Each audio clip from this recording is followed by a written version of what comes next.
Lección 3. No entiendo nada de lo que veo en esta habitación, en esta calle, desde esta ventana, en este lugar. Comentada por Jorge Luis Álvarez. La afirmación de Jesús de que no entiendo nada de lo que veo, cuestiona. El pretender saber es uno de los principios fundamentales del ego. Pero la afirmación de Jesús es radical. Nada de lo que veo lo entiendo.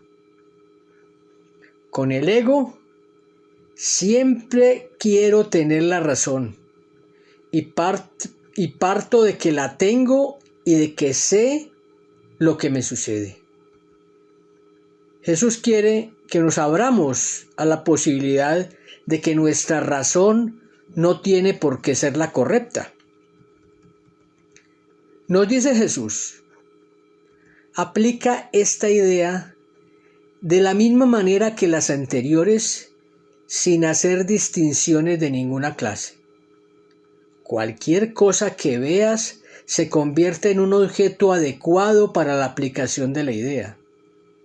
Asegúrate de no cuestionar si es adecuado o no aplicarle la idea a algo. En estos ejercicios no se trata de juzgar. Cualquier cosa es adecuada si la ves.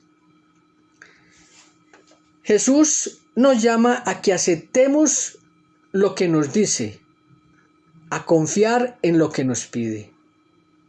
Aunque sea por un momento, abrámonos a dejarnos guiar.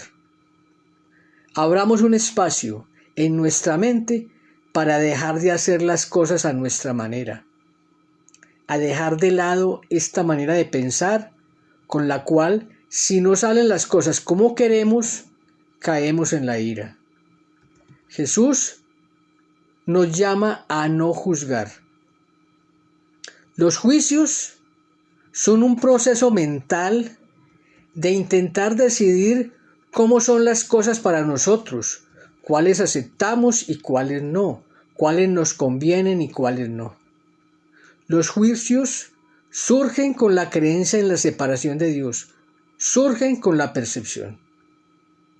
Hay unos juicios de tipo funcional que nos sirven para desempeñarnos en este mundo del ego, tales como describir algo imparcialmente. Y hay otros a los cuales se les agrega una carga condenatoria, de ataque. A estos juicios es a los que el curso nos llama a prestarles atención para que los corrijamos con la ayuda del Espíritu Santo y de Jesús. Con los juicios fabricamos nuestros mundos ilusorios particulares para sentirnos mejores y diferentes de nuestros hermanos. La ira, el dolor, la sensación de pérdida, la desvalorización, el ataque, la depresión, los resentimientos, la falta de perdón, la culpa, el miedo, etc., se relacionan con juicios. Es el arma preferida del ego para fomentar la separación. Los juicios son lo opuesto al amor.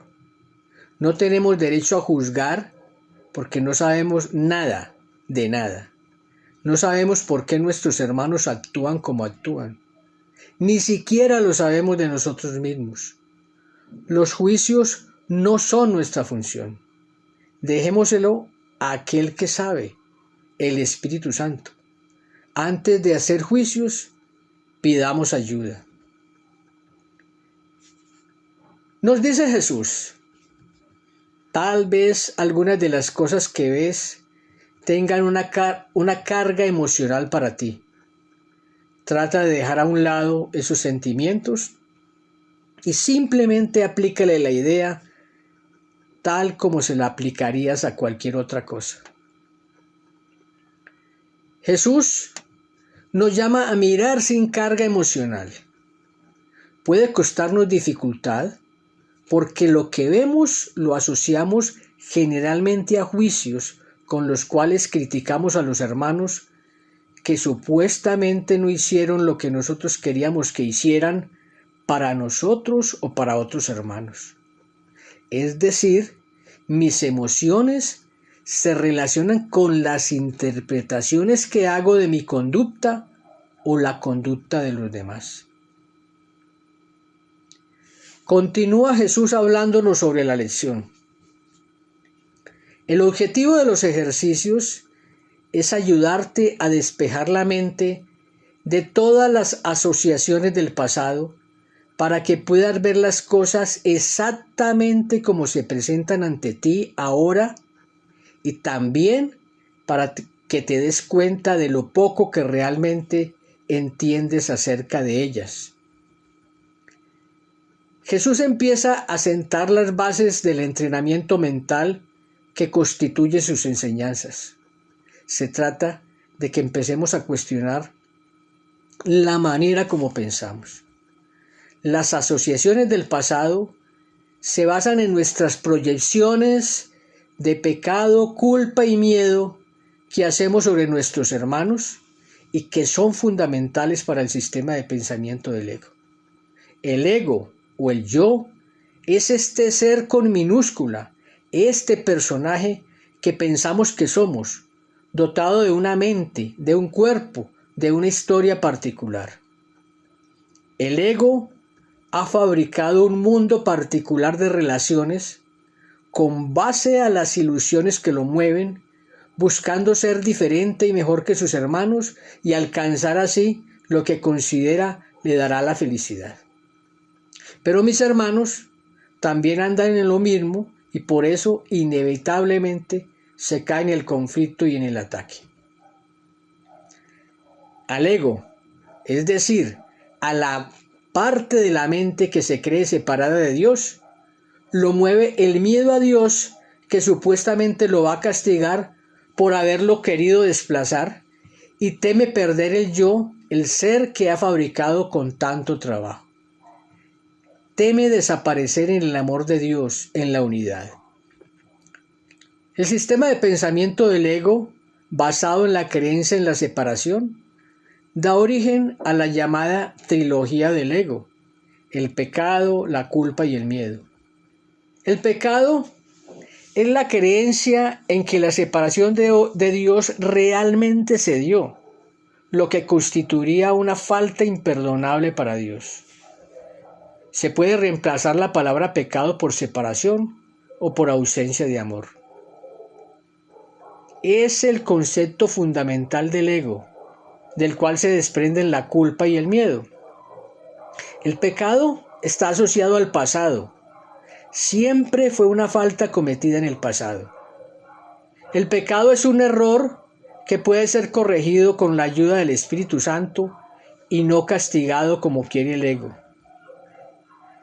La culpa es una experiencia emocional que se tiene al pensar que has cometido un pecado y por lo tanto eres una mala persona que debe ser castigada por eso.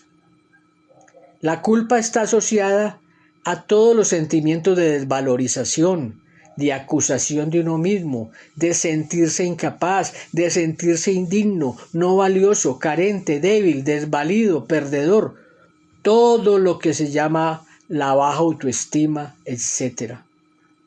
Este sentimiento de culpa es tan grande, generado por la culpa ancestral de la creencia de habernos separado de Dios, a la cual le sumamos nuestras culpas particulares, que tenemos que proyectarla a nuestros hermanos en forma de ataque, de juicios y también a nosotros mismos en forma de enfermedad. La culpa está asociada al presente. El miedo se originó debido al castigo que se espera por la creencia en la separación de Dios. Se asocia al futuro. En el futuro, no se sabe cuándo, vendrá el inevitable castigo de Dios. El miedo es la emoción del ego. La emoción que nos dio Dios es el amor. Continúa diciéndonos Jesús: es esencial que tu mente se mantenga perfectamente receptiva y libre de juicios al seleccionar las cosas a las cuales vas a aplicar la idea del día. A tal efecto, una cosa es como cualquier otra, igualmente adecuada y por lo tanto igualmente útil. Jesús nos insiste en dejar los juicios al observar los objetos. Nos llama a no hacer distinciones entre ellos. Esto hace parte del abrirnos a la duda, a la posibilidad de que no tenemos la razón, lo cual es importante en el proceso de deshacer el sistema de pensamiento del ego. Jesús empieza a enseñarnos cómo son mis interpretaciones las que motivan mis reacciones ante los objetos, no los objetos en sí. Proceso de práctica de la lección. Objetivo: que aprenda que no entiendo nada de lo que veo y que no debo hacer juicio sobre lo que vea. Ejercicio: realizarlo 2 veces al día, preferiblemente una vez por la mañana y otra por la noche, con una duración de 1 minuto más o menos, sin hacer distinciones sobre lo que vea. Cualquier cosa que se vea sirve de objeto para aplicación de la lección. No hacer cuestionamientos sobre su validez o no. No hay que juzgar, ni tener en cuenta los sentimientos referidos a lo que vea. Observaciones: no hacer diferencias al seleccionar los objetos que se observen, no hacer juicio ni interpretaciones sobre ellos. Hagamos la lección siempre en compañía del Espíritu Santo y de Jesús, sin olvidarnos de reír. Les deseo muchas experiencias de paz y de amor con esta lección. Muchísimas bendiciones. Jorge Luis Álvarez Castañeda.